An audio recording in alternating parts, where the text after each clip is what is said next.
se ho chu alung sit be se in a cha ane sunna eina rado ahi ata san ha chu him te ava pino ta achun ole alo pina ki mu nan te kuling mai be te ho bon chu a hin no le randam pu khen ve ve te ho chu hing te ata san ho chu hing te ava pino ta achun ole alo pina ki mu nan te chon sen muthim la ana mangzo se chun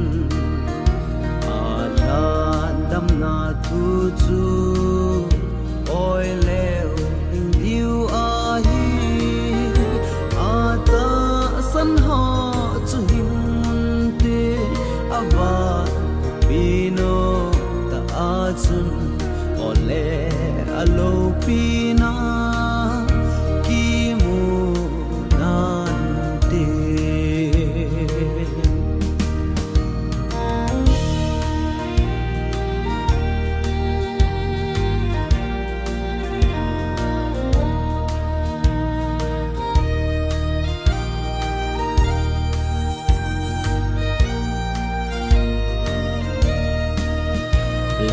sit oi mo ding in a cha a hin sol pu a ta san hon hin na a mu zo diu a hi a ta san ha chu hin te ava pino ta a chun ole alo pina ki mu nan te a then ra then hi nei oi vet sa jing in nau sen pin tha bang in